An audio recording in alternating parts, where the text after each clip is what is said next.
शिव ने क्यों लिया?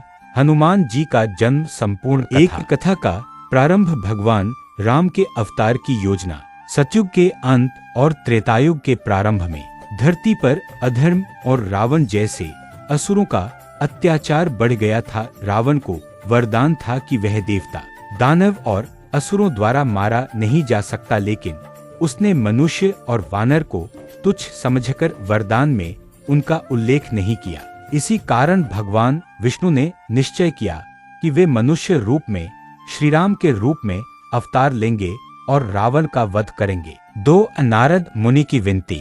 जब यह योजना बनी तो नारद मुनि कैलाश पर्वत पर भगवान शिव के पास पहुँचे। उन्होंने कहा, हे महादेव, श्री राम तो भगवान विष्णु का अवतार हैं, लेकिन रावण जैसे शक्तिशाली राक्षस का सामना करने के लिए उन्हें एक ऐसे वीर, बलवान, अजेय और निष्ठावान भक्त की आवश्यकता होगी, जो सदा उनकी सेवा और रक्षा में तत्पर रहे।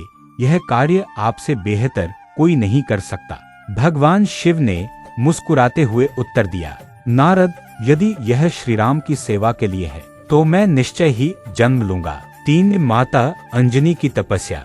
पृथ्वी पर उस समय किष्किंधा के वानरराज केसरी और उनकी पत्नी अंजनी रहते थे। अंजनी माता पहले अप्सरा थी, लेकिन एक शाप के कारण वानरी रूप में जन्म लिया था। वे भगवान शिव की अनन्य भक्त थीं और वर्षों से उन्हें पुत्र के रूप में पाने के लिए तपस्या कर रही थी। उनकी कठिन साधना से प्रसन्न होकर भगवान शिव प्रकट हुए और बोले, अंजनी, तुम्हारे तप और भक्ति से मैं प्रसन्न हूँ। मैं स्वयं तुम्हारे पुत्र रूप में अवतार लूंगा। 4 वायु देव की भूमिका। उसी समय अयोध्या में दशरथ महाराज पुत्रेष्टि यज्ञ करवा रहे थे।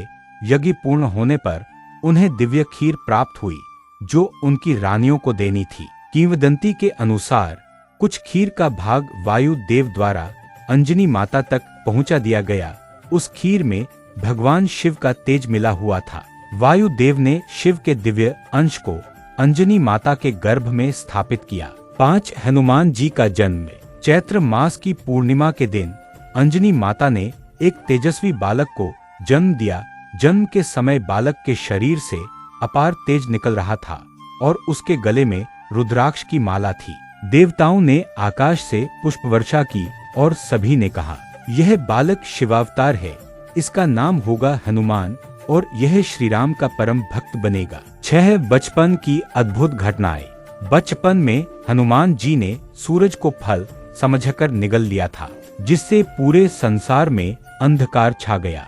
इंद्र के वज्र से उन्हें ठोकर लगी, जिससे उनकी ठोड़ी हनु में चोट आई और तभी से उनका नाम हनुमान पड़ा।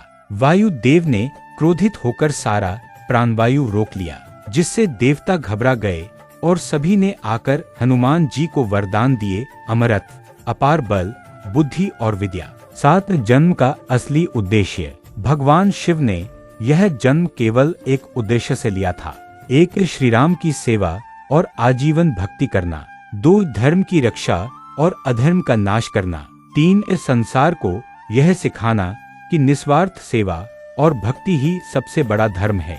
8 कथा का निष्कर्ष।